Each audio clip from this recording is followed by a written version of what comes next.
যুবকদের প্রতি আমার নসিহতগুলো একটু কঠোর হবে ইনশাআল্লাহ, এবং নসিহতগুলোকে পজিটিভলি নিতে হবে, নেগেটিভলি নেওয়া যাবে না। কারণ এই উম্মতের ভবিষ্যৎ নির্ভর করছে আমাদের উপরে, এই যুব সমাজের উপরে জাতির ভবিষ্যৎ নির্ভর করছে। এই যুবকদেরকে যদি আমরা আল্লাহর পথে ফেরাতে না পারি এবং নবী সাল্লাল্লাহু আলাইহি ওয়াসাল্লামকে চেনাতে না পারি এবং তার সুন্নতের উপর প্রতিষ্ঠিত করতে না পারি, এই জাতির অধঃপতন কেউ ঠেকাতে পারবে না। যা শুরু হয়েছে বিগত 50 বছর থেকে, তারও প্রায় 50 বছর আগ থেকে পুরো বিশ্বের পরিস্থিতিটা পরিবর্তন হয়ে গেছে, অথচ আমরা এখনো নাকে তেল দিয়ে ঘুমাচ্ছি। এই বিশ্বের অবস্থা বিগত 100 বছরে পরিবর্তন হয়ে গেছে, কিন্তু এখনো আমরা নাকে তেল দিয়ে ঘুমাই। এই অবস্থা থেকে উম্মতকে উদ্ধার করে সামনের বিশ্বটাকে নেতৃত্ব দেওয়ার জন্য এই যুবক ভাইদেরকে এগিয়ে আসতে হবে। আল্লাহ যেন তৌফিক দান করেন।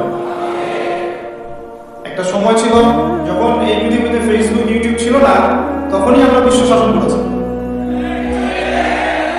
এখন হাজারটা প্রচার মাধ্যম আমাদের কাছে আছে, বিশ্বে আমরা মাইক খাই। তো এই অবস্থা থেকে উন্নতকে বের করতে হবে কিনা? এই জন্যে যে কথাগুলো বলা হয় উপলব্ধি করতে হবে, সেগুলো আমল করতে হবে। আল্লাহ তৌফিক দান করেন। প্রথম কথা, আমি আজকে যুবকদেরকে কয়েকটা সাবজেক্টের কথা বলবো, ভালো করে মনোযোগ দিয়ে শুনেন। এই সাবজেক্টগুলোতে জ্ঞান অর্জন না করতে পারলে এইসব ফ্যান্টাসি দেখায় কোনো লাভ নাই, ঠিক আছে? কথাগুলো আমি প্রথমে বলেছি যে কোনো কথা নেগেটিভলি নেওয়া যাবে না, মনে করতে হবে বড় ভাই উপদেশ দিচ্ছে, ঠিক আছে? 1 নাম্বার, যদি চাই আমরা যে আমরা নিজেরাও দুনিয়াতে সফল হই, পরকালে জান্নাতে যাই, আর আমরা এই উম্মতের ওমর আর হামজার মতো হতে পারি, ইচ্ছা যদি থাকে, তাহলে এই বিষয়গুলোতে ইলম অর্জন করার কোনো বিকল্প নেই। প্রথম কথা, কি অর্জন করতে হবে? ইলম অর্জন করতে হবে। ইলম অর্জন ছাড়া কোনো কিছু করতে পারবেন না। ইলম অর্জন ছাড়া আপনি কিছুই করতে পারবেন না। এখন একটা জাহেল মানুষকে, মনে করেন একটা জাহেল মানুষকে যদি মুসলিম উম্মার নেতৃত্ব দেওয়া হয়, সে কিছুই করতে পারবে না। একজন জাহেল মানুষকে শিক্ষামন্ত্রী বানালে ও শিক্ষাটাকে ধ্বংস করে দেখে দেবে। একজন অজ্ঞকে অর্থনীতিবিদ বানালে সে অর্থনীতির মধ্যে সুদ ঢুকাই দেবে। সর্বাগ্রে দরকার ইলম অর্জন। কিসের ইলম অর্জন করা? এই যে আমার হাতে একটা সিরাতের কিতাব আছে, আমাদের সবার পরিচিত একজন মুহাদ্দিস আলেম মুফতি মুহাম্মদ শফি রাহিমাহুল্লাহ, নাম তো শুনেছেন নিশ্চয়ই, ওলামা একরাম অবশ্যই জানেন, আপনারা হয়তো অনেকে জানেন। তার এক অনবদ্য কিতাব আছে সিরাতে ফাতাহুল আম্বিয়া। সিরাতে ফাতাহুল আম্বিয়া, বেশি না, এটা পৃষ্ঠা সংখ্যা মনে হয় 140টা। 100 কতক্ষণ লাগতে পারে 140টা পৃষ্ঠা পড়তে? যতক্ষণ আপনি রাতের বেলা আপনার গার্লফ্রেন্ডের সাথে কথা বলেন ততক্ষণ লাগবে। কতক্ষণ লাগতে পারে? যতক্ষণ আমরা রাতের বেলা জেগে জেগে গার্লফ্রেন্ডের সাথে কথা বলি ততক্ষণ লাগতে পারে। 1 রাত, 2 রাত, 3 রাত, একদিনে 10 পৃষ্ঠা পড়া সম্ভব, তাও এটা 2 সপ্তাহে শেষ করা যায়। এখন আপনি যদি জিজ্ঞাসা করেন এই বইটাই কতজন পড়েছে, দেখবেন বেশিরভাগ আনন্দ হবে না। বাস্তবতা অনেক খারাপ, আবেগ অনেক বেশি। সারা বাংলা চষে বেরিয়ে আমরা যা বুঝতে পারছি, বাস্তবতা অনেক খারাপ, আবেগ অনেক বেশি।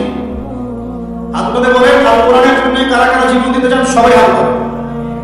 আমি জানি আপনারা হাত ধরেন সবাই, কিন্তু এখন আপনি বলেন আল কোরআন সহি শুদ্ধভাবে পড়তে পারেন বলেন। কার কয়জনের কলেজে আসেন, স্টেজে আসেন, ধরবো কিন্তু স্টেজে আসেন, তেলাওয়াত শোনান, এখানে দাঁড়িয়ে তেলাওয়াত শোনান, বেশি না, সূরা ফাতিহা শোনান, সূরা ফাতিহা কই শোনান। কতজন বুক ফুলিয়ে আসতে পারবেন যে আমার সূরা ফাতিহা সহিহ আছে? এই হচ্ছে অবস্থা। ওলামা কেরামদেরকে আমরা এখন একটা কথা আমি নিজেও বলি, আমার বড় বড় ওলামা কেরামদেরকে, আমার উস্তাদদের, উস্তাদ আলেম তৈরি হয়েছে, জেনারেল মানুষদের মধ্য থেকে আলেম বের হয়। অথচ বাংলাদেশে 90% মানুষ জেনারেল শিক্ষিত, 10% মানুষ আপনার মসজিদ মাদ্রাসার সাথে সম্পৃক্ত, সর্বোচ্চ 10%, এর বেশি হয়তো হবে না। 90% মানুষ জেনারেল শিক্ষার সাথে শিক্ষিত, তাদের মধ্যে আপনি 90% দেখবেন কোরআন তেলাওয়াত সহি নেই। তাহলে আমরা দিন কায়েম কাদেরকে নিয়ে করতে পারছি? আমরা আসলে দিন কায়েমটা কাদেরকে নিয়ে করতে পারছি? যতদিন পর্যন্ত আপনারা প্রত্যেকেই বিশুদ্ধ করে কোরআন তেলাওয়াত শিখবেন না, এই ওয়াজ করে আমার কোনো লাভ নাই। সাহাবীদের যুগে, যেই যুগে মুসলমানরা বিশ্বকে শাসন করেছিল, ওই যুগে একটা ঘর ছিল না যে ঘরে এমন একজন মানুষ ছিল যে কোরআন তেলাওয়াত করতে পারত। একটা বাড়ি হারাতে পারবেন না যে বাড়ির মধ্যে এমন কোনো মানুষ আছে যে কোরআন কোরআন তেলাওয়াত করতে পারে না? পারবেন? সাহাবীদের যুগে একজন সাহাবী দেখাতে পারবেন এই কোরআন তেলাওয়াত করতে পারতেন না? সাহাবীদের যুগে আপনি এমন একটা ঘর দেখাতে পারবেন যেখানে হাফেজে কোরআন নাই? সাহাবীদের যুগে আপনি দেখান, আমাকে দেখান একটা বাড়ি দেখান যেখানে দ্বীনি ইলমের গভীরতা নাই এমন মানুষ আছে, পাবেন? ওই যুগে আমরা বিশ্বকে শাসন করেছি। আর এখন ওই যে বললাম, যদি বলি কোরআনের জন্য কে কে জীবন দিতে চান, সব ভয় হাত তোলেন। এমনকি যদি অতি উৎসাহে কাউকে বলা হয় রাস্তায় নামতে হবে, দেখবেন রাস্তায় নেমে যাবে। বুঝুক আর নাই বুঝুক, কিসের জন্য নামছে সে জানে না, অত কিছু বুঝে না, আবেগ। আল্লাহ তাআলা কসম করে বলছি, আবেগ দিয়ে এই বাংলার জমিনে দিন কায়েম হবে না। যদি হতো তাহলে 100 বছর আগে হতো, যদি হতো তাহলে অনেক আগে হতো, এখন হয়নি কেন? আর হয়নি যে এটাকে আপনারা বুঝেন। আমি এখানে কি করছি? দিনের দাওয়াত দিচ্ছি। কি করছি ভাই? দাওয়াত তো ঠিক বলা যাবে না, এটা হচ্ছে ইসলাহী কথা, ইসলাহী মজলিস। দাওয়াত মানুষ দেয় অমুসলিমদেরকে, অমুসলিমদেরকে ইসলামের দাওয়াত দেওয়া হয়। আপনারা সবাই মুসলিম, আপনাদেরকে দাওয়াত দেওয়ার কিছু আছে? কালিমা লা ইলাহা ইল্লাল্লাহ আপনারা সবাই বুঝেন, হয়তো বুঝেও শিরক করতে পারে, এটা আলাদা বিষয়।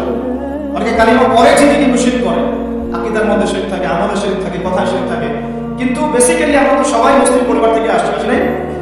মাশাআল্লাহ। তা আপনাদেরকে আমি ইসলাহের জন্য কথা বলতে পারি, ইসলাহী কথা।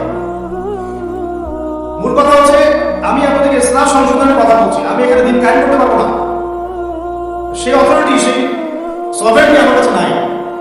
কি নাই? সেই অথরিটি, সভরেনিটি আমার কাছে নাই।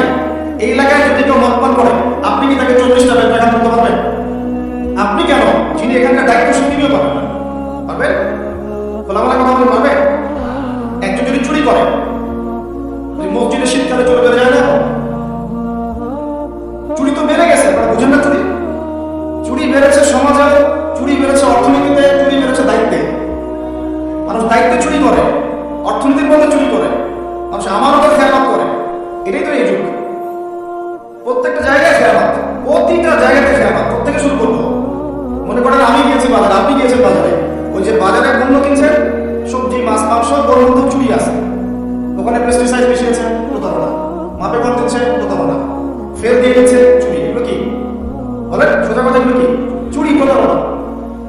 তো এবার এই যে প্রতারণা করে যে টাকাগুলো আমার কাছ থেকে নিল, ওই টাকা আবার অন্যায়ভাবে আর এক দল চাঁদাবাজ এসে নিয়ে গেল। সালেমের উপর জুলুম, সালেমের উপর জুলুম। ওই চাঁদাবাজরা আবার রাস্তায় আটকাইল, আরো বড় জালেম। তাদের আবার কিছু পোশাকও আছে, ঠিক আছে, ইউনিফর্ম। সে আবার ওখান থেকে, তার কাছ থেকে আবার সে খেলো। সে খেলো, সেও পারবে না, তার বড় জমছে, সে আবার ওর কাছ থেকে খেলো। এই করতে করতে করতে করতে টপটুকরণ সবই চোর। টপটুকরণ সব কি? এখন চুরির শাস্তি কি? কোরআনে আল্লাহ বলছেন, সূরা মাইদার মধ্যে ওলামায়ে কেরাম আছেন, আপনারা পড়ে জেনে নিন। এই ওয়াজ মাহফিলের সব কিন্তু টু দা পয়েন্ট আপনার বলা যাবে না, আয়াতগুলো সময় পাওয়া যাবে না। এটা হচ্ছে একটা আপনাকে বুস্টার করতে পারে, ধরিয়ে দিতে পারে। চোর ছেলে হোক আর মেয়ে হোক, হাতটা কবজি পর্যন্ত কেটে দেবে। কি পর্যন্ত? এটা আমি জাস্ট আপনাকে বলতে পারবো। এখন কোরআনে আছে, হাদিসে আছে, আমি কিন্তু আপনাকে বলতে পারবো, আপনি শুনলেন, এতটুকু। কিন্তু আপনাকে সর্বোচ্চ ক্ষমতা দিলে আপনাকে করতে পারবেন না। আল্লাহর সাথে জড়িত পাপ তো সহজেই মাফ করা যায়, কিন্তু আপনি যখন মানুষের সাথে জড়িত পাপে যাবেন তখন মাফ দিবেন কিভাবে? মনে করেন এক ভাই আরেক ভাইকে বললো যে তুই চোর, এখন সে বেচারা চুরি করে না, কিন্তু আপনি বলে ফেলছেন, কথাটা মধ্যে বের হয়ে গেছে, ওর মনে আঘাত লাগছে, এখন বেচারা আপনাকে মাফ করে নাই মনে করেন। কাল কিয়ামতে ওর হক না দিয়ে আপনি পুরস্কার পাওয়াতে পারবেন না। আল্লাহু আকবার। আল্লাহ পাকের ইনসাফ এবং বিচার এত সূক্ষ্ম হবে। কত সূক্ষ্ম আপনাকে একটা হাদিস থেকে খালি 1 মিনিট। একটা শিং বলা ছাগল, ছাগলের শিং আছে। দুনিয়াতে একটা ছাগলকে গুদা দিয়েছে, ওই ছাগলের বেচারা শিং ছিল না।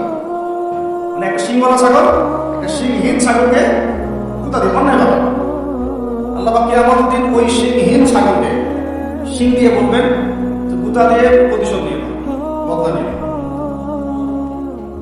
তাহলে বলেন তো, আমরা আসলে জান্নাতের পথে হাঁটতেছি সত্যি সত্যি কি?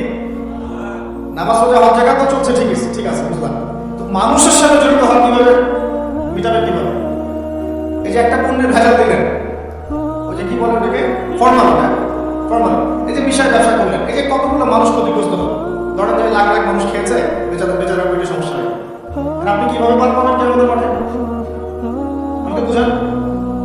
মাপে আপনি কম দিলেন, ঠকালেন বেচারা, ওর হক ছিল, পার পাবেন কিভাবে? বেচারা ও কিছু করে নাই, অতটাই তাকে অপবাদ দিলেন এবং এবং সারা দুনিয়া সারা দেশের সামনে ধুয়ে রেখে দিলেন অন্যায়ভাবে। এখন আপনি পার পাবেন কিভাবে? এই জিনিসগুলো আমরা ভাবি না, আমরা মনে করি নামাজ পড়েছি বা সব পার। মানুষের সাথে জড়িত হওয়া এত সহজে মাফ বলে না, আমার সাথে মানুষের সাথে জড়িত হওয়া এত সহজে মাফ হবে না। কি করণীয় তাহলে? ওই যে যার সম্পদ নিয়েছেন তার সম্পদ ফেরত দেওয়া, যার মানহানি করেছেন তার মান সম্মান ফেরত দেওয়া। এখন যে মেয়েটার মান সম্মান হানি করে ফেললেন, যে মেয়েটার ইজ্জত নিয়ে নিলেন, এখন কি হবে? কেমন করে ফেরত দিবেন? কিভাবে ফেরত দিবেন? যাকে ধর্ষণ করলেন, যাকে মিথ্যা অপবাদ দিলেন, যার সাথে জেনা করে ফেললেন, ভাবা উচিত তাই না? মনে রাখবেন, বড় বড় পরহেজগার দুনিয়াতে যাদেরকে খুব বড় বড় পরহেজগার মনে হচ্ছে, এমন অনেক মানুষ আল্লাহ না করুক কালকে আমাদের মাঠে জাহান্নামে যাবে। এই জন্য আমরা বলি যে ভাই আমাদেরকে নিয়ে আমরা তো কিছুই না, আমরা তো ডাস্টবিনের আবর্জনাও না। যে যুগ চলে গেছে ইসলামের, ওই যুগের তুলনায় কোরআনে যা পড়ি আর হাদিসে যা দেখি আর সিরাতে যা বুঝি, এর তুলনায় আমরা ডাস্টবিনের আবর্জনাও না। তাদেরকে নিয়ে আপনারা এত আইবসরণ কেন করতে যাবেন? কি মনে করেন সবচাইতে গুণাগার মানুষ হয়তো এখানে আমি আপনাদের মধ্যে? কোনো দরকার নেই সতর্ক। মূল কথাটা ওদিকে চলে যাচ্ছে। মূল কথাটা হচ্ছে এখানে একটা পয়েন্ট মনে রাখবেন, মানুষের সাথে জড়িত হওয়া এই দুনিয়াতে আদায় করতে হবে। ঠিক আছে ভাই? এটা লজ্জা কিছু নাই। অন্যায়ভাবে গালি দিলে বলবেন যে ভাই আমার ভুল হয়ে গেছিল, আপনাকে গালি দিয়েছিলাম, আমাকে মাফ করে দেন। টাকা নিয়েছেন কারো ফেরত দেন নাই, দিয়ে দেন, সমস্যা থাকে। ওকে না পেলে কি করবেন? তার পরিবারকে দিবেন। তার পরিবারকেও পান নাই, বেচারা নাই পৃথিবীতে, তাহলে তার পক্ষ থেকে সৎকার করে দিবেন। ঠিক আছে? এখন তাহলে যাদের সাথে অন্যায় করে ফেলেছেন বিয়ে শাদী করে ফেলতে হবে নাকি? এছাড়া তো কোনো গতি দেখতেছি না। সম্মানের হক সম্মান দিয়ে আদায় করতে হবে নাকি? যদি সুযোগ থাকে, সুযোগ না থাকলে ওদিকে যাওয়ার দরকার নেই, নাহলে শয়তান আবার ওদিকে ধোকা দেবে। শয়তান আরেকটা ধোকা দেবে নেক্সট লোকে, ওদিকে যাওয়ার দরকার নেই। তওবা ইস্তেগফার করে ফিরে আসেন, আল্লাহ তৌফিক দান করুন। আর যারা ব্যবসা করতে গিয়ে মানুষের মাপে কম দিচ্ছেন, মানুষকে হারাম খাওয়াচ্ছেন, বলছেন টাটকা জিনিস কালকে রান্না করছেন, 3 দিন আগে বাসা করবেন, খাওয়াই দেবেন। একটা কি খাবেন এটা নিয়ে কথা বলতে গেলে তো আরো 2 ঘন্টা চলে যাবে। খাবেন কি? সবকিছুর মধ্যে ভেজাল দিয়ে রেখে দিচ্ছে। একটা সবজি খাবেন তার মধ্যে ভেজাল দিচ্ছে, মাছ খাবেন তার মধ্যে ভেজাল দিচ্ছে, একটা কুরবানির গরু কিনবেন তার মধ্যে গরু মোটা তাজাকরণ করে মোটা ফুলাই দিচ্ছে। খাবেন কি? দুধ খাবেন? মুসলমানের দোকানে খাঁটি দুধ পাওয়া যায় না, হিন্দুর দোকানে যাওয়া লাগতেছে। এই হচ্ছে অবস্থা আমাদের। দিন কায়েমের কথা আমরা যে বলি না, আমাদের তো নিজের ভিতরেই দিন কায়েম হয় না। আমাদের নিজের আত্মার ভিতরে এখনো দিন কায়েম হয় না। সত্যি কথা এটাই।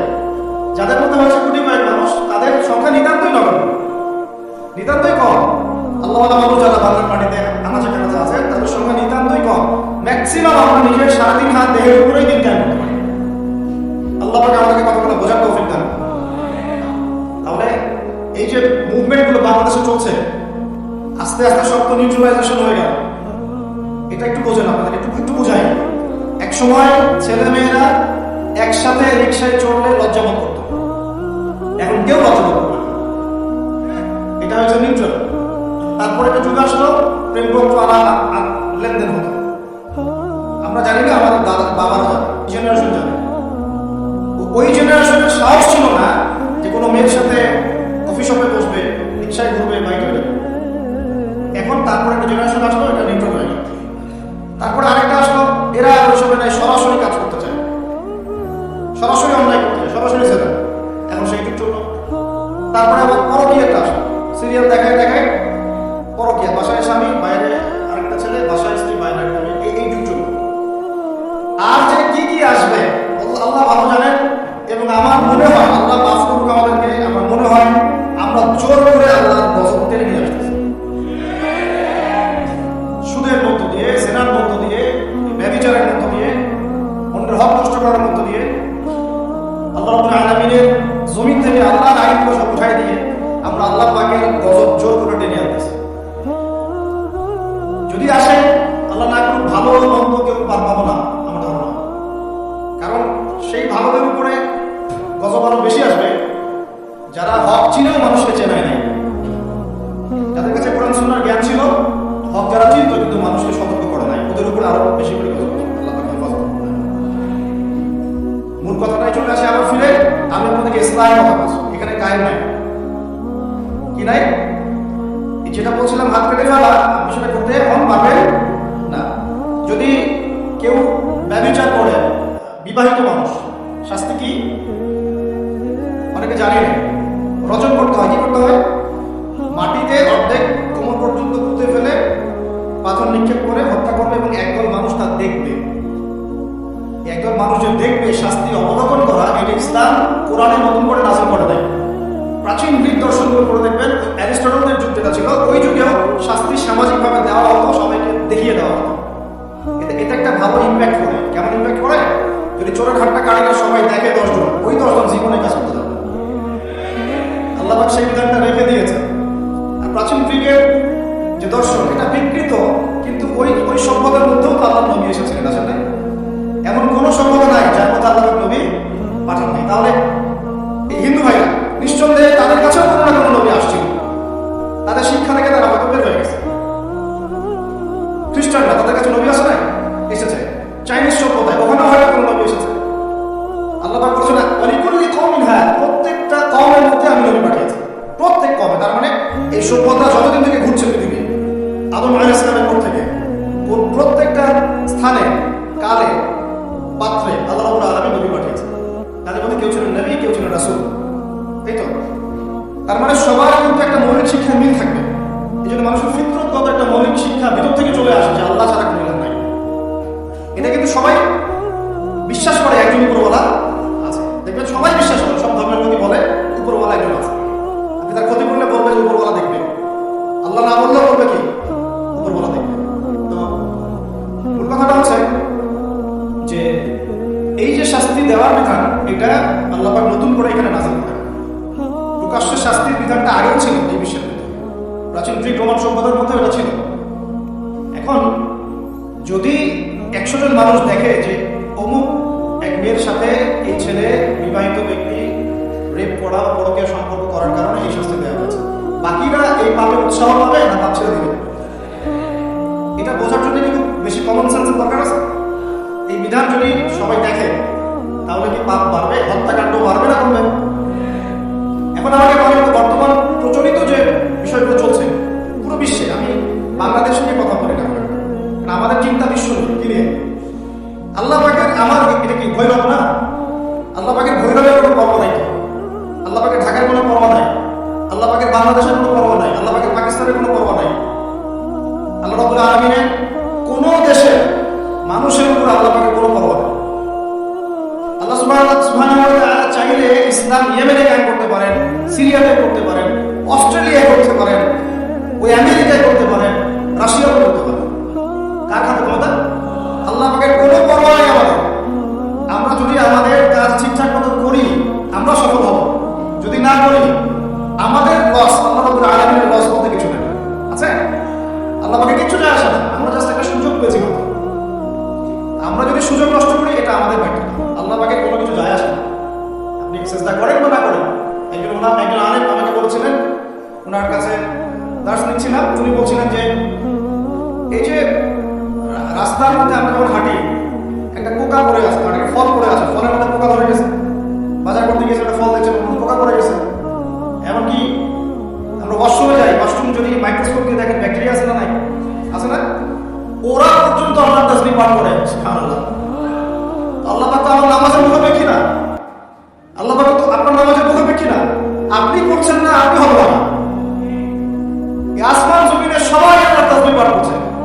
আমার আল্লাহ এত বড়, আমাদের আল্লাহ এত বড়, এত মহান, পুরো মহাবিশ্বের সমস্ত সৃষ্টি আল্লাহ তাসবিহ পাঠ করছে। আমরা না করলে কি যায় আসে? আমরা তাসবিহ তাহলিল না করলে, কোরআন তেলাওয়াত না করলে, সালাত না করলে, তাহাজ্জুদ ওয়াজ না হলে, হালাল না খেলে, আল্লাহ পাকে কিছু যায় আসে না? যায় আসে? এটাই যদি ফিল করেন, তাহলে ইনশাআল্লাহ আপনি মাথাটা নত করে আল্লাহর কাছে ফিরে আসবেন। অনুভূতিটা জাগ্রত করার চেষ্টা করছেন। আরেকটা অনুভূতি নেবেন বাসায় গিয়ে। এবার এগুলো আমরা ভাবি, এভাবে ভাবার চেষ্টা করি। এই যে আমরা এখানে বসে আছি, ধরেন 5000 মানুষ, কথার কথা, মনে করেন আমরা কেউ এই দুনিয়াতে নাই। এই দুনিয়ার ঘূর্ণন থেমে যাবে কিনা? থেমে যাবে? এই দুনিয়া ঘুরবে না, ঘুরবে না? রাত দিন আসবে না, আসবে না? আমাদের পরিবার থাকবে না, থাকবে না? মাঝখান থেকে আমরা আমাদের সময়টা এবং সুযোগটা নষ্ট করবো। অতএব এত চিন্তা বাড়বে, চাকরির কি হবে, ব্যবসার কি হবে, আমার মা বোনের কি হবে, আমার পরিবারের কি হবে, আমার এটা কি সেটা কি, সব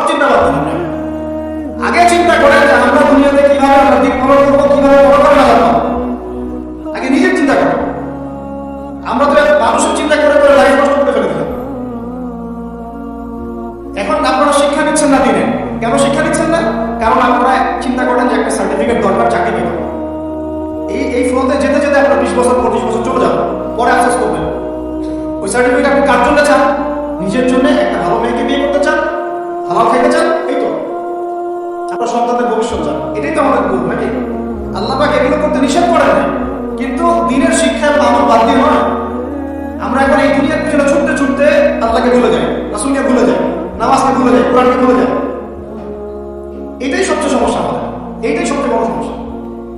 যে যুব সমাজ সালাত আদায় করছে না, এরা আল্লাহর জন্য জিহাদ করবে? কশ্চিৎ কালেও না। যে যুব সমাজ কোরআন তেলাওয়াত করতে জানে না, আবেগে খালি বলতে পারে যে হ্যাঁ কোরআনের জন্য জান দিতে প্রস্তুত, কিন্তু পারবে না। যে যুব সমাজ হারাম সম্পর্ক থেকে বের হতে পারছেন না, কিভাবে চিন্তা করলেন যে আপনি বাইতুল মুকাদ্দাস জয় করবেন? যে যুব সমাজ সুদ ছাড়তে পারতেছে না, পাবজি ফ্রি ফায়ার ছাড়তে পারতেছে না, ফ্রি মিক্সিং অ্যাভেলেবল, এই যুব সমাজ বাইতুল মুকাদ্দাস জয় করবে না। কোন যুব সমাজ করবে আমি পরে আসতেছি না, আগে বোঝেন এই সিচুয়েশনে এইভাবে হবে না। আর একটা চিন্তা আমরা বাদ দিব, কোন রকম পাস করার চিন্তাটা বাদ দিব। আমাদের সবার একটা চিন্তা হয়ে যাবে, কি চিন্তা? কোন রকম পার পাইলেই পার। চিন্তা করে কোন রকম যদি বাঁচতে পারি তাই। সাহাবায়ে কেরাম এইভাবে চিন্তা করতেন না, তাবেঈন হিসাবে এইভাবে চিন্তা করতেন না। তাবেঈন, চার ইমাম, আমাদের খোলাফায়ে রাশিদিন, আইম্মাতুল মুজতাহিদ, তারা এইভাবে চিন্তা করতেন। তারা চিন্তা করতেন আমি মানে নর্মাল মুসলিম হব না, আমি এক্সট্রা অর্ডিনারি মুসলিম হব। একটা নর্মাল মুসলিম। আল্লাহ পাক আমাদেরকে কিন্তু এক্সট্রা অর্ডিনারি হতে বলছেন, সূরা মুলকের মধ্যে আছে। তাবারাকাল্লাযী বিয়াদিহিল মুলক ওয়া হুয়া আলা কুল্লি শাইইন কাদির আল্লাযী খালাকাল মাউতা ওয়াল হায়াতা লিয়াবলুয়াকুম আইয়ুকুম আহসানু আমালা। এই যে কথা বলছেন, আল্লাহ পাক জীবন মৃত্যু সৃষ্টি করেছেন, আল্লাহ পাক দেখতে চান, লিয়াবলুয়াকুম তোমাদেরকে পরীক্ষা করতে চান, আইয়ুকুম তোমাদেরকে আহসানু আমালা, আমলে আহসান কে, সবচেয়ে ভালো কে। আল্লাহ পাক দেখতে চান না যে গরু খাওয়া মুসলিমকে, কে জুমায় জুমায় নামাজ পড়তে যায়, ঠিক আছে, কে ঈদের নামাজ পড়তে যায়, কে খালি নামাজ পড়ে আবার সুদও খায়, যে এবার যাকাতও দেয়, এদিকে দুর্নীতিও করে, ওমরা হজ করে আবার এদিকে মানুষের হক নষ্ট করে। এটা আমরা দেখতে চান না। আল্লাহ পাক দেখতে চান আমলে শ্রেষ্ঠকে, মানে ক্লাসে ফার্স্ট কে হয়। এই উম্মতের দায়িত্ব বাংলার জমিনে 8-10 জন 20 জন আলেম, 10 জন দায়ী, 10 জন মাদ্রাসা শিক্ষক, তাদের উপরে নয়। দিনের যদি দিনকে মহব্বত করেন, ভালোবাসেন, দিনের বিজয় চান, প্রত্যেকের দায়িত্ব আছে, প্রত্যেকের দায়িত্ব আছে। আপনার তো দায়িত্ব আছে। আপনাকে আল্লাহ মান সম্পদ দিয়েছে, ওইটা দিয়ে আপনি দিনের জন্য কি করলেন আল্লাহ দেখতে চান। আল্লাহ পাক আপনাকে জ্ঞান দিলেন, প্রজ্ঞা দিলেন, আপনি ওইটা দিয়ে দিনের জন্য কি করলেন আল্লাহ পাক দেখবেন। আল্লাহ পাক আপনাকে লেখার ক্ষমতা দিয়েছেন, কতটুকু লিখলেন আল্লাহ পাক দেখবেন। আল্লাহ পাক বলার ক্ষমতা দিয়েছেন আপনাকে, আপনি ভালো বলতে পারেন, কতটুকু হক বললেন আল্লাহ পাক দেখবেন। আল্লাহ পাক আপনাকে সামাজিক, অর্থনৈতিক, রাজনৈতিক ক্ষমতা দিলেন, আল্লাহ দেখতে চান আপনি এটা দিনের জন্য কি করেন। অন্যথায় আল্লাহ পাক এটা কেড়ে নিতে সময় লাগবে না, এক মুহূর্তে আল্লাহ পাক কেড়ে নিতে পারেন। পৃথিবীতে নমরুদের নামও তো স্মরণ করে না, ফেরাউনের নামও তো স্মরণ করে না। স্মরণ করলে নেগেটিভলি স্মরণ করে, অভিশাপের সাথে স্মরণ করে, তাই না? প্রশংসার সাথে স্মরণ করে। কত সম্প্রদায় আল্লাহ পাক বলেছেন, ওয়ালাকাদ আহলাকনা ক্বাবলাহুম মিনাল কুরুন, কত সম্প্রদায় আমি ধ্বংস করে দিয়েছি তোমাদের আগে। কত সম্প্রদায় ছিল, লক্ষ লক্ষ কোটি কোটি সম্প্রদায়কে আমি ধ্বংস করে দিয়েছি তোমাদের আগে। নাই, তাদের শব্দও কি তোমরা শুনতে পাও? শব্দও শুনতে পাও। তারা চিৎকার করছে বারজাকের জগতে আযাব থেকে বাঁচার জন্য, আমরা শুনতেও পাই না। তারা বলছে রব্বানা আবসারনা ওয়া সামি'না ফারজি'না না'মাল সালিহান ইন্না মুকিনুন। তারাই কথা বলছে রব্বানা, হে আমাদের রব, আবসারনা আমরা দেখেছি, মানে পরকালে আমরা দেখা হয়ে গেছে, দেখেছি, কোন চোখ দিয়ে? 2 চোখ দিয়ে দেখেছি। ওয়া সামি'না শুনলাম, যা আপনি বলেছেন শুনেছি, এখন শুনেছি, দেখেছি। ফারজি'না আমাদেরকে একটু কাইন্ডলি ফিরায় দেন দুনিয়াতে, না আমার সালেহান, ওই যে বলছি আমার সালেহ করে আবার ফিরে আসবো, ইন্না মুকিনুন, আমাদের লিখিত হয়ে গেছে। কে বলছে না? যত কম পৃথিবীতে ধ্বংস হয়েছে আল্লাহর আযাবে, গজবে, আল্লাহ বিরোধিতায়, তারাই কথা বলছে। তাহলে কিসের বড়াই? বড়াই অহংকারের জায়গা আছে? মানুষের অহংকার শোভা পায়? মানুষের মতো ক্ষুদ্র তুচ্ছ সৃষ্টির অহংকার শোভা পায়? 2 দিন পাতলা পায়খানা দিলে ব্যাস শেষ মানুষ, একটা ডেঙ্গু জ্বর শেষ। এই যে ঢাকার শহর বস্তুবাদী হয়ে যাচ্ছেন দিন দিন। এক ছাগলিতে 50 লাখ মানুষ মরতে পারে, এক ছাগলিতে, খালি 5-6 ছাগল মাত্র। মানুষকে আল্লাহ ছোট্ট একটা ক্যান্সারের ভাইরাস দিয়ে শেষ করে ফেলতে পারে, সামান্য একটা মহামারী বাতাস দিয়ে লাখ লাখ মানুষকে মারতে পারে। মানুষের অহংকার স্বভাব হয়? কোন মানুষ নামাজ পড়ে না চিন্তা করেছেন? যে মানুষের হৃদস্পন্দন শ্বাস আল্লাহ নিয়ন্ত্রণ করছে, একটু শ্বাসকষ্ট হলে হাসপাতাল চলে যায়। বড় একটা আলেম তেলাওয়াত করছেন, কোরআন তেলাওয়াত, নামাজ আমরা পিছনে নামাজ পড়ছি, শ্বাসকষ্টের কারণে তেলাওয়াতের পুরো আয়াতটা তেলাওয়াত করতে পারেন না, থেমে থেমে তেলাওয়াত করতে হবে। তখন আমার মনের মধ্যে চিন্তা আসলে সুবহানাল্লাহ, এত বড় আলেম, আল্লাহ পাক তাকে এইভাবে শ্বাসকষ্ট দিয়ে পরীক্ষা করছেন, অথচ আল্লাহ পাক আমাকে এখান থেকে মুক্ত রাখছেন, আমি তো তার মতো তেলাওয়াত করি না।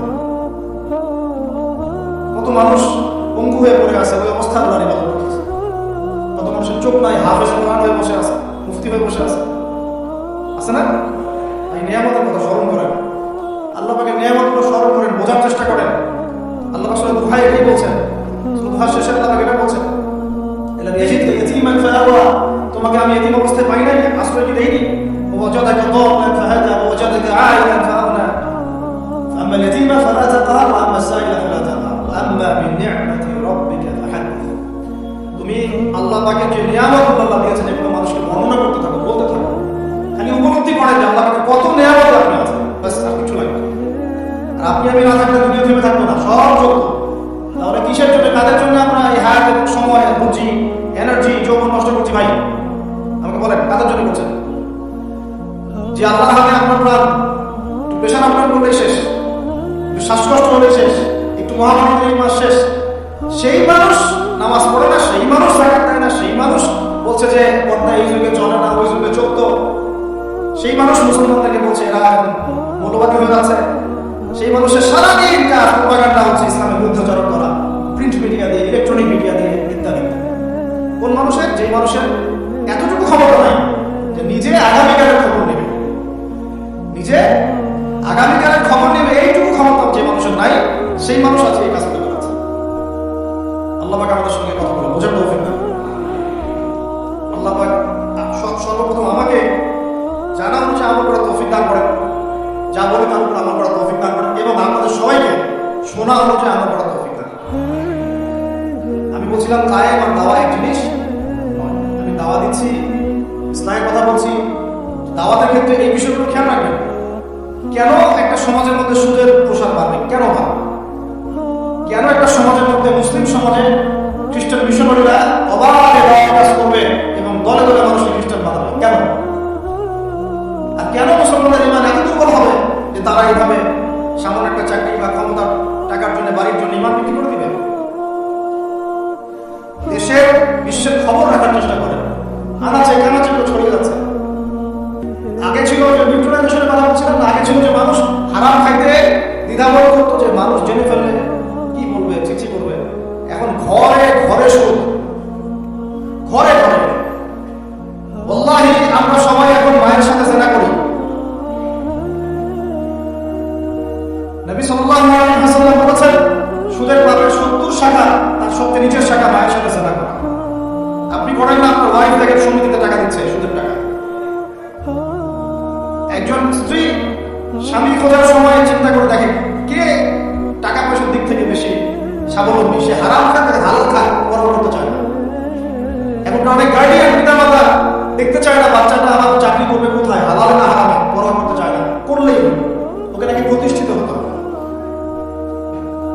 ব্যবসায়ী মানুষ ব্যবসা করার সময় খেয়াল রাখছেন না আমি হালাল পণ্য করছি না হারাম পণ্য করছি, মাপে কম দিচ্ছি কিনা, সিন্ডিকেট যে আমি করছি, এই যে 1 লক্ষ 2 লক্ষ 3 লক্ষ ডিম রিজার্ভ করে রেখে দিলাম, প্রত্যেকটা দাম 1 টাকা করে বেড়ে গেল, 3 লক্ষ ডিমের মধ্যে 3 লাখ টাকা এক্সট্রা লাভ করবো, পুরো রিজিকটাই হারাম। রিজিকটা কি?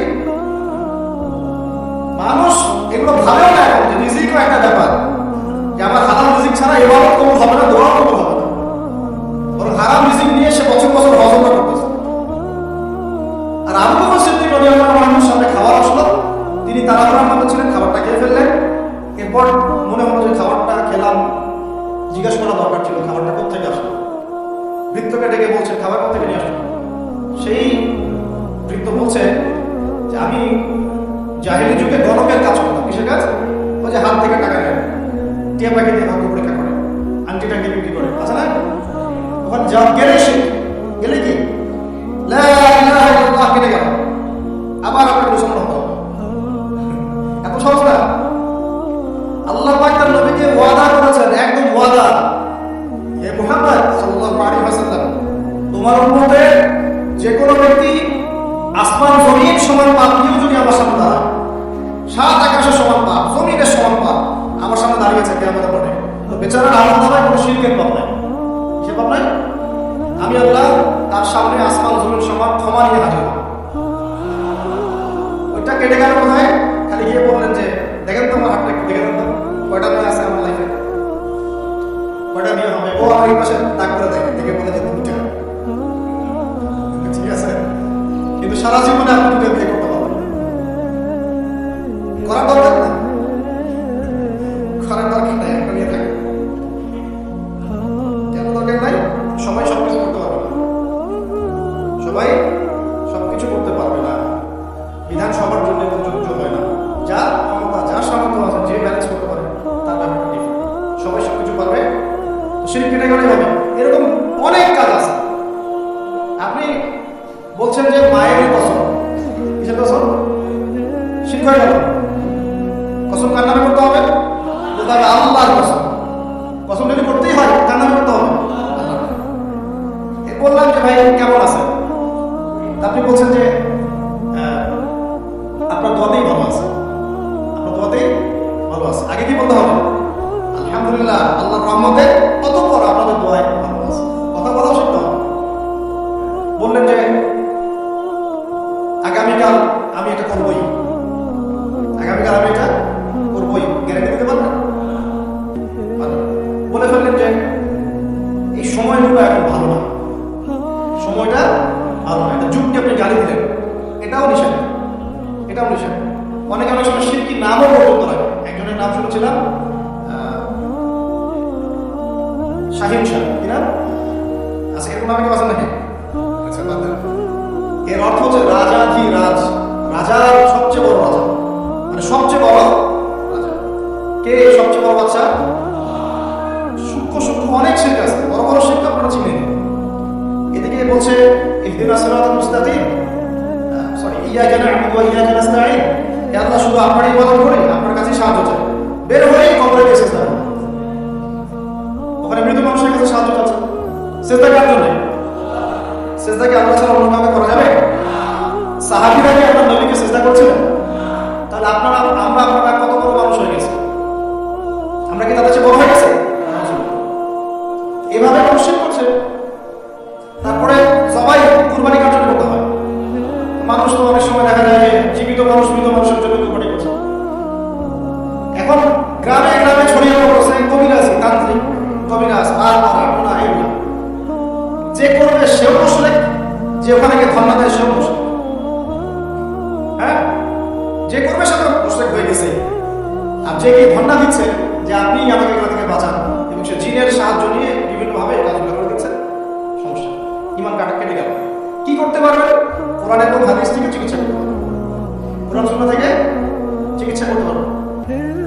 এগুলো বলা ঠিক না, বা পাবলিকলি বলা উচিত না। এগুলো আমাদের বিরুদ্ধেও করে মানুষ। হ্যাঁ, আমাদের বিরুদ্ধেও মানুষ এগুলো করে, আর মনে করে আমরা এগুলো বুঝবো না, বা আমাদের এইসব দোয়া কালাম জানা নাই, বা আল্লাহ পাক আমাদেরকে হেফাজত করবে না, এমনটা মনে হয়।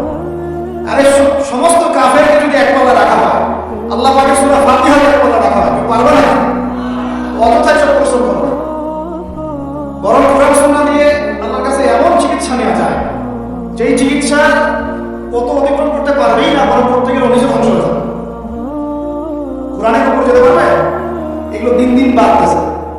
আমি আপনাদেরকে কিছু চিকিৎসা বলে দিই, এগুলো আমার বইটা ইনশাআল্লাহ আল্লাহ পাক আপনাকে হেফাজত করবে। এক নাম্বার তো নামাজ তো অবশ্যই করবেন, পবিত্র থাকবেন ওযু অবস্থায়। 3 নাম্বার আয়াতুল কুরসি পড়বেন, আয়াতুল কুরসি। কোন সূরা আছে না? সূরা বাকারা 255 নম্বর আয়াতুল কুরসি।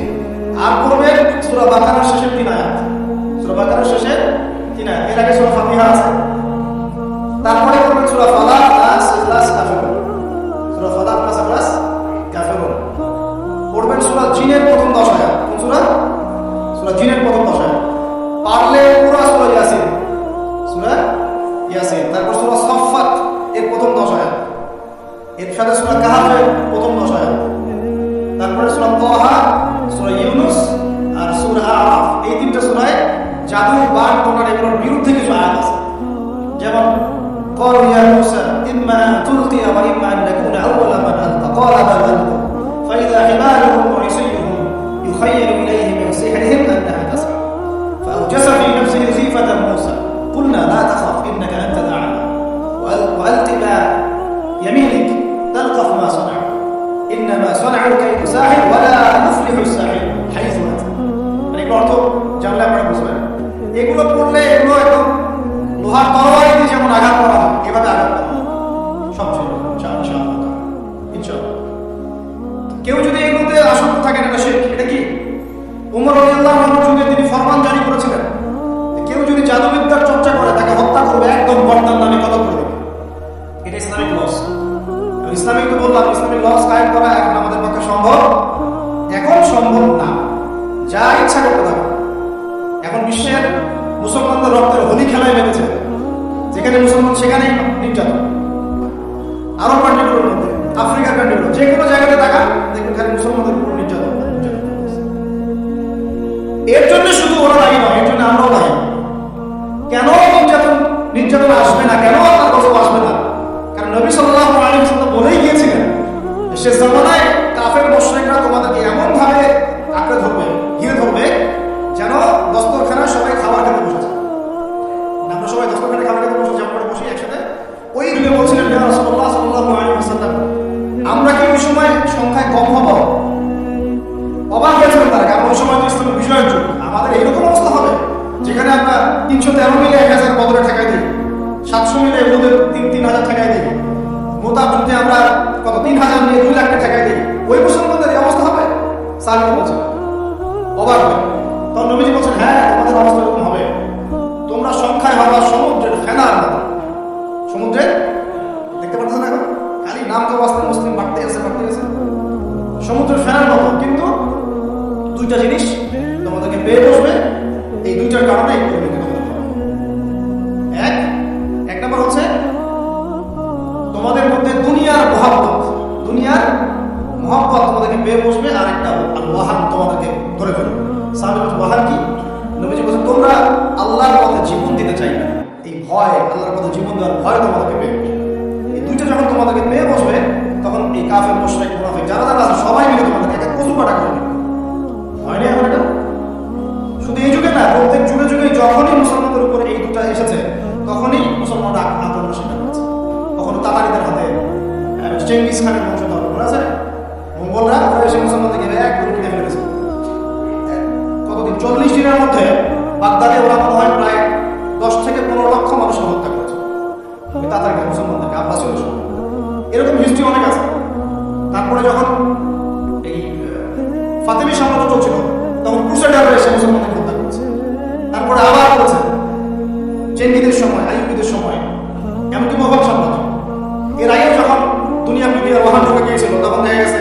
মুসলমানদের মধ্যেই মারামারি চলতেছে ওখান থেকে নিয়ে করা হবে ইসলামিক খেলাফত আছে এগুলো হিস্ট্রি পড়বেন ইতিহাস নিয়ে ইনশাআল্লাহ আগে কথা হবে আমার নিয়ত আছে আপনাদেরকে হিস্ট্রি শোনানো একদম আদম আলাইহিস সালাম থেকে শুরু করে এই পর্যন্ত যা যা হয়েছে ইসলামের ইতিহাসে একটা করে ধারাবাহিক পর্ব আকারে আসবে ইনশাআল্লাহ এতে করে খুব অল্প সময় হয়তো 10 মিনিটের মাদ্রাসা এমন হতে পারে 10 থেকে 15 মিনিটের মাদ্রাসা এর মধ্যেই একটা করে পড়বে একটা করে হিস্ট্রি আসবে ইনশাআল্লাহ যদি খুব টাফ কাজটা করা এবং এটার জন্য অনেক ইনভেস্টমেন্টের দরকার আল্লাহ পাক সহজ করে দেন তো মূল কথা আমি বলছি যে যখন আমরা এভাবে দুনিয়া প্রেমে ঢুকে গিয়েছি এবং আল্লাহর পথ থেকে সরে আসছি মার্কেটে হচ্ছে এখন আমাকে বলেন তো দেখি আমরা কি আমাদের অবস্থার উন্নতি চাই না এতক্ষণ যা বুঝালাম এতে কি বুঝতে পারলেন যে দিন এখন শুধু একটা নিভু বাতির মতো চলছে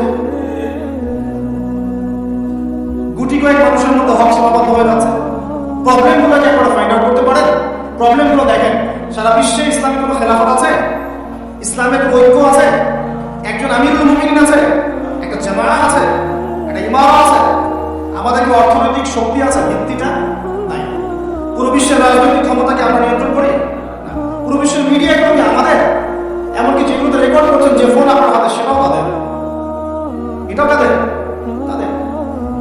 পুরো বিশ্বের যে ফিলোসফিক্যাল থটসগুলো আছে দর্শন এই দর্শনগুলো আমাদের চলছে না ওদের চলছে এই যে নাস্তিকতা কাদের দর্শন আমাদের এই যে সেকুলার কনসেপ্ট কাদের দর্শন আমাদের দর্শন এই যে সোকল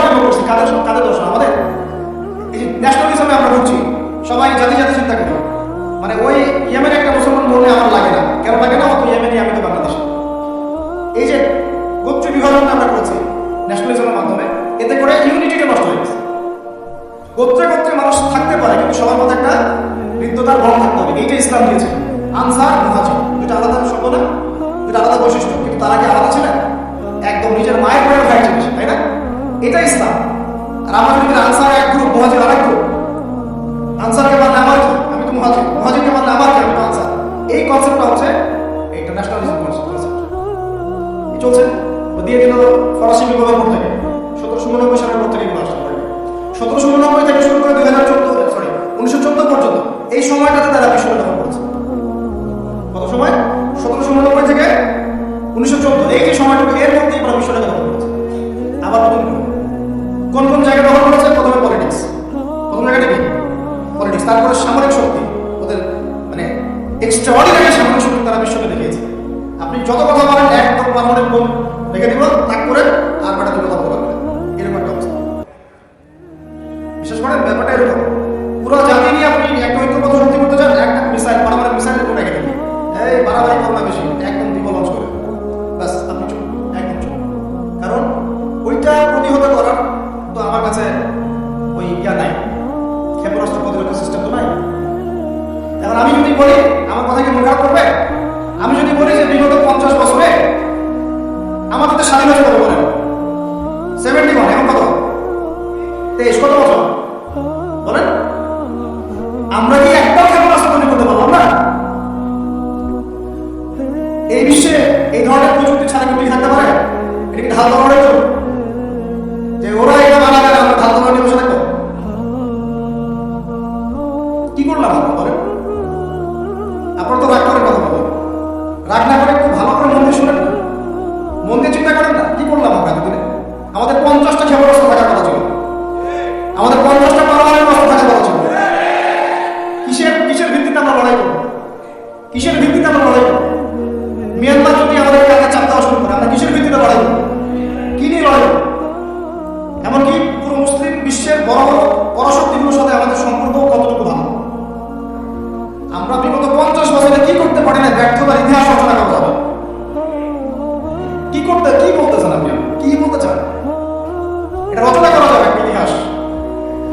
পদে পদে দুর্নীতি করেছে, পদে পদে টাকা প্রসাদ হয়েছে, পদে পদে হক নষ্ট করা হয়েছে।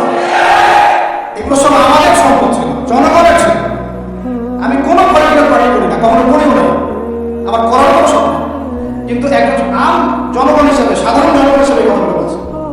প্রত্যেক পদে পদে দুর্নীতি, টাকা প্রসাদ, সিস্টেম লস। কেন? একটা ছেলে যোগ্যতা আছে, চাকরি পাবে না কেন? ওই ছেলের যোগ্যতা আছে, কেন চাকরি পাবে? আপনি আল্লাহর কাছে কি জবাব দিবেন? আপনারা বলেন, আপনারা আল্লাহর কাছে কি জবাব দিবেন? ওর যোগ্যতা আছে, কেন সে পেল না? কেন একটা গভর্নমেন্ট প্রতিষ্ঠানের মধ্যে পদে পদে আমাকে ফাইল ট্রান্সফার করতে হবে, সবাইকে টাকা খাওয়াতে হবে কেন? আমার তো যোগ্যতা আছে, আমি তো হতের উপর আছি। বিসিএস তো কোচিং আমিও করেছি, আমি তো কেন হতে পারতাম? আমি কেন হতে পারলাম? কেন চান্স দিলেন না? কেন বড় বড় পরীক্ষার প্রশ্ন ফাঁস হয়ে যাবে? কেন একজন ডক্টর যাকে আমরা আমাদের ট্যাক্সের টাকা দিয়ে আমাদের ভাইরা বেতন দিচ্ছে, ও কেন দেরি করে হসপিটালে আসবে? কেন আসবে? কে ব্যবস্থা নিবে? আমরা ব্যবস্থা নিতে পারবো? আপনাকেই তো নিতে হবে। উমর ইবনে খাত্তাবের মতো শাসক কে হবে? আপনাকে হতে হবে, আমরা তো হবো না। আর আমাদের সেই যোগ্যতা, আমার ইচ্ছা হবে, দায়িত্ব নিতে চাই, দায়িত্ব ছেড়ে দিতে চাই। ইসলাম কি বলে? দায়িত্ব নিতে বলে না। ইসলাম বলে যে যোগ্যকে দায়িত্ব দিয়ে না। কোন সাহাবী দায়িত্ব নিজেকে চেয়ে না, নাই বলেছেন আমাকে দেওয়া দরকার নেই, তাকে দিয়ে দেন। আবু বকর সিদ্দিকের পর উমর ইবনে খাত্তাব পর্যন্ত বলছেন আমাকে দিয়ে দেন, প্রয়োজন আলীকে দেন, উসমানকে দেন। উমরের মতো মানুষ এই কথা বলছে।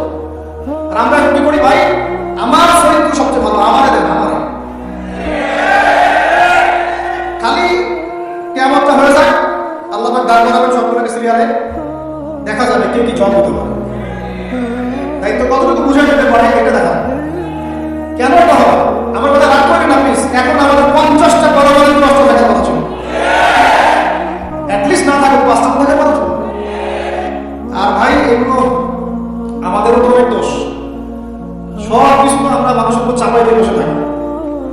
আমরা যখন অ্যানালাইসিস করতে বসে সবাই মনে হয় যে বিজ্ঞ পণ্ডিত, কিন্তু আপনি তো দায়িত্ব নিয়ে সামনে আসছেন, আপনি তো পড়াশোনা করে উপরে আসছেন, আপনি তো জ্ঞান অর্জন করে মানুষকে বোঝানোর চেষ্টা করছেন না।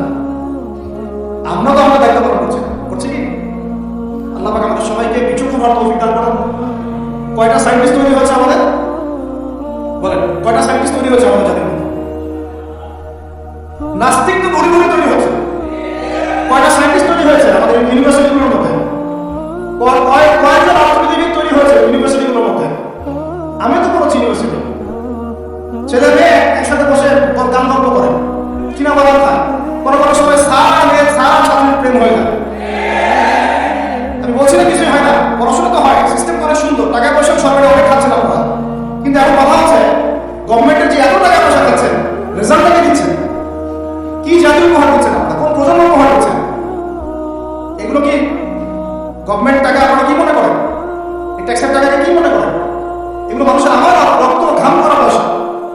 আপনাকে বেতন দেওয়া হচ্ছে, আপনাকে ফ্ল্যাট দেওয়া হচ্ছে, আপনাকে গাড়ি দেওয়া হচ্ছে, ওগুলোর দিকে তো চলতে হবে। আমরা একটু এক্সপার্টলা গাড়িতে চলতে একদম মজুদার গাড়িতে চলে আসি, গাড়ি কোথেকে আসলো? আমার গাড়ির দাম 6 লাখ টাকা, 7 লাখ টাকা, আপনার গাড়ির দাম 50 লাখ টাকা। আর এইগুলো আমাদেরকে মানুষ ভালোবাসে হাতিয়ে দিয়েছে। আপনাকে ভালোবাসা না দিলে আমি কি করতে পারি? আমার কিছু করার আছে? মূল জায়গাগুলো তো আমরা দেখি না, সব সমস্যা ইসলামকে নিয়ে চুলকানি দেখি, খালি ইসলামকে নিয়ে চুলকানি হয়। মূল জায়গায় আসে। আমি বলেছি, চ্যালেঞ্জ করেছি, একটা মাঠের মধ্যে আপনি সমস্ত সেকুলার মহলের টিচারদেরকে একত্রিত করেন, আপনি উদ্যোগ নিয়ে করেন দেখি, করে সবার কোরআন তেলাওয়াত টেস্ট করেন। আমি চ্যালেঞ্জ করতেছি 10% কোরআন তেলাওয়াত ঠিক থাকবে। তাদের হাতে আপনি একটা জাতি করতেছেন, তাহলে শিক্ষা থেকে অবস্থা হবে।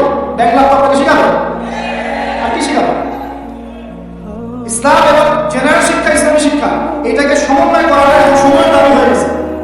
এই দুটোকে সমন্বয় না করতে পারলে আল্লাহর কসমে জাতিকে বাঁচাতে পারবেন না আপনি। এখন টিকটক দেখতেছেন, সামনে কোনটা বাঁচাতে পারবেন আল্লাহ ভালো জানেন। এখানে আপনার ঘরেও তো দেখবেন যে একটা অপরাধ পয়দা হয়ে গেল।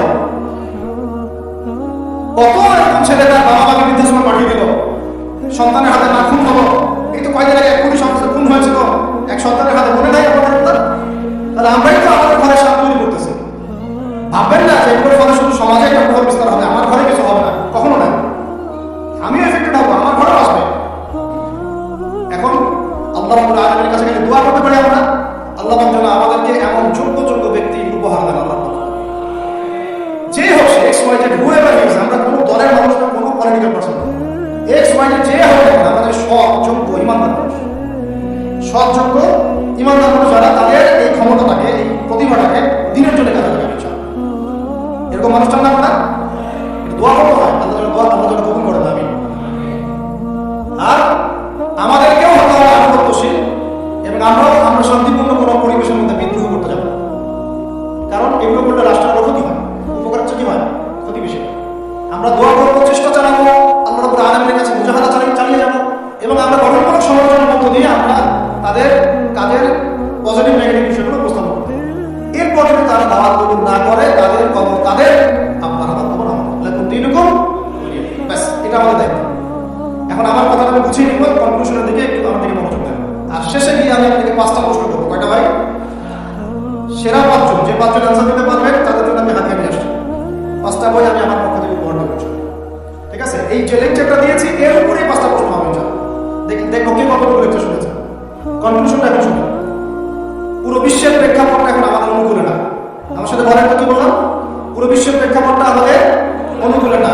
বিশ্বের বড় বড় সেক্টরগুলো মনে রাখবেন, বড় বড় সেক্টরগুলো হচ্ছে 1 রাজনীতি, 2 ভূ রাজনীতি, 3 অর্থনীতি, 4 সংস্কৃতি, 5 শিক্ষা এবং 6 প্রযুক্তি। কয়টা বললাম? এই প্রতিটা বিষয় এখন আমরা নিয়ন্ত্রণ করি না, এটা কি বাস্তব? এটাই সত্য। এখন মাঝখানে একটা প্রজন্ম দরকার। আমরা যদি আল্লাহ কবুলিয়ত পাই, হয়তো আমরা যদি এই সময়টা পেয়ে যাই, যদি আমরা না পাই আমাদের ফিউচার জেনারেশন, যদি তারা না পায় তাদের ফিউচার জেনারেশন, এভাবে হয়তো চলতে থাকবে। কখন সেই প্রজন্ম আসবে আর কোন বৈশিষ্ট্য তাদের থাকবে? এর আগে আমি জাস্ট আপনাদেরকে 2টা আয়াত শোনাচ্ছি। 1, আল্লাহ পাক বলছেন, ইন তানসুরুল্লাহ ইয়ানসুরকুম, সূরা মুহাম্মদ আছে, তোমরা যদি আল্লাহকে সাহায্য করো, আল্লাহ তোমাদেরকে সাহায্য করবে। আমার সাথে বলেন, তোমরা যদি আল্লাহকে সাহায্য করো, আল্লাহ তোমাদেরকে সাহায্য করবে। মানে আল্লাহর কি সাহায্যের দরকার আছে? তোমরা আল্লাহকে সাহায্য করো বলতে, তোমরা যদি আল্লাহর দ্বীনকে সাহায্য করো, তোমরা যদি আল্লাহর দ্বীনকে সাহায্য করো, আল্লাহ তোমাদেরকে সাহায্য করবেন। ওই সাব্বিত আকদামাকুম, তোমাদের পা আল্লাহ শক্ত করে দিবেন ইনশাআল্লাহ। একটা। 2 নাম্বার, ইন্নাল্লাহা লা ইউগাইয়িরু মা বিকওমিন হাত্তা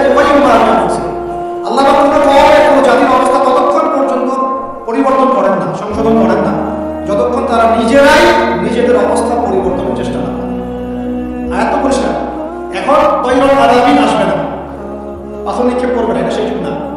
এটা আবরাহার যুগ না যে বস্তি বাহিনীকে ধ্বংস করার জন্য তৈরি আসবে, এটা সেই যুগ নয়। এখন আবাবিল আপনাকেই হতে হবে, আমাকেই হতে হবে। কথা কি বুঝতে পারছেন?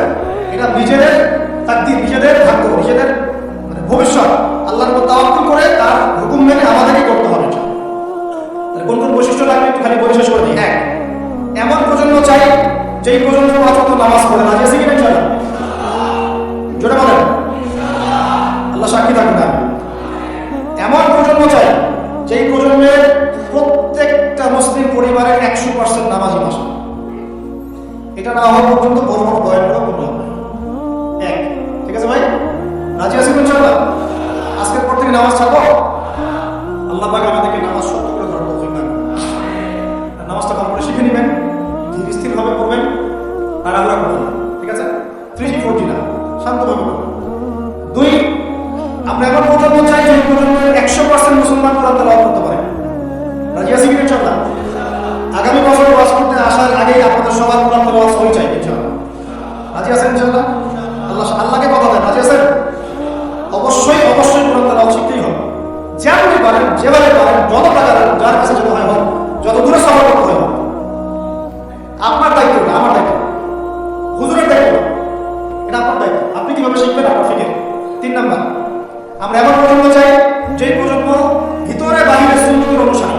রাজি আছি ইনশাআল্লাহ? সবার চেহারা দাঁড়িয়ে থাকবে ইনশাআল্লাহ? সবার সুন্নতের লেবাস থাকবে ইনশাআল্লাহ? সুন্নতের আমল থাকবে ইনশাআল্লাহ? সুন্নতের জিন্দেগি বই পাওয়া যায়, কিনবেন, প্রত্যেকটা কাজের সুন্নত দেখে নেবেন। ঠিক আছে ভাই? প্রত্যেকটা কাজের সুন্নত আমল করার চেষ্টা করবো, আল্লাহ তৌফিক দান করুন। আমি শেষ করে দিচ্ছি, মনোযোগ ধরে রাখেন, আর 5 মিনিট। 4 নাম্বার, এমন প্রজন্ম চাই যে প্রজন্ম পশ্চিমকালে হারাম খাবে না। রাজি আছি ইনশাআল্লাহ? হারাম খাবো, সুদ খাবো, ঘুষ খাবো, দুর্নীতি করবো, মানুষের সম্পদ আত্মসাৎ করবো, অন্যায়ভাবে আমরা মানুষকে ঠকাবো। আল্লাহ পাক আমাদেরকে বোঝার তৌফিক দান করুন। 5, এমন পরিবার চাই যেই পরিবার হবে পুরোপুরি ইসলামের পরিবার। রাজি আছেন ইনশাআল্লাহ? আল্লাহ কবুল করুন, আমিন। এই জায়গা থেকে আপনাদেরকে একটা নসিহত করি যুবকদেরকে, বেশিরভাগই তো অবিবাহিত নাকি? কি দুঃখ, কি কষ্ট। একটা কাজ করবেন, আগে একটা ছোটখাটো হালাল রিজিকের ব্যবস্থা করবেন, তারপরে বিয়ে শাদী। হালাল রিজিকের ব্যবস্থা না করে বিয়ে শাদী করতে যায় না, নিজের মান সম্মান গায়রত বলে কিছু থাকবে। ঠিক আছে ভাই? আরো যে বলছি, ভুলে বেদিন কোনো মেয়েকে বিয়ে করতে যায়। দিনদার মেয়ে খুঁজবেন, দিনদার মেয়ে তো বাইরে সার্টিফিকেট লেবাস থেকে বোঝা যাবে না। এটা আপনাকে খোঁজখবর নিতে হবে, দেখতে হবে তার পরিবার কেমন, ব্যাকগ্রাউন্ড কেমন, মা কেমন, ইত্যাদি ইত্যাদি, তার কোয়ালিফিকেশন কেমন, এবং পাত্র দেখেও নেবেন। পাশাপাশি আল্লাহর কাছে দোয়া করতে হবে। বেশি কি করতে হবে? স্ত্রী খাদিজার মতো হতে পারে, আবার নূহ আলাইহিস সালামের স্ত্রীর মতো হতে পারে। বুঝে পার্থক্য বোঝেন? খাদিজা রাদিয়াল্লাহু আনহা মানে কি? এমন একটা মহিষী নারী যে একটা মহাপুরুষের পিছনে সাপোর্ট দিচ্ছে। সুবহানাল্লাহ, কি সাপোর্টটা দিয়েছেন দেন নাই নবী সাল্লাল্লাহু আলাইহি ওয়াসাল্লামকে পুরো নবুয়তের জীবনে। এটাও হতে পারে তাকদীরে। আবার নূহ আলাইহিস সালামের স্ত্রী মনে আছে? লূত আলাইহিস সালামের স্ত্রী, তারা দুজন নবী, তারা দুজন জান্নাতি, তাদের স্ত্রীরা হবে জাহান্নামী। বলে নাউজুবিল্লাহ। এই জন্য তাকদীর কার হাতে? বাস আল্লাহর কাছেই বারবার ইস্তেখারা করে করে করে চেয়ে নিতে হবে, আল্লাহ আমাকে এমন একজন নেককার স্ত্রী দান করুন যিনি আমাকে আপনার পথে চলতে সাপোর্টিং হ্যান্ড হবে, আমাকে পিছন থেকে বুঝতে পারবে। আচ্ছা, ইনশাআল্লাহ ফ্যামিলি নিয়ে বিয়ে শাদী নিয়ে আরেকদিন কথা হবে ইনশাআল্লাহ। 5 কয়টা বলছি ভাই? 6টা 6 নাম্বার, যে বাচ্চা কাচ্চা আছে আমাদের, ভাই বোন, ছোট ছোট বাচ্চা কাচ্চা যেগুলো, এক একজনকে এক একটা মর্মে মুজাহিদ হিসেবে তৈরি করবো। ইনশাআল্লাহ। তাহলে ওদেরকে আমরা পড়াশোনা করবো কি পড়াশোনা করবো?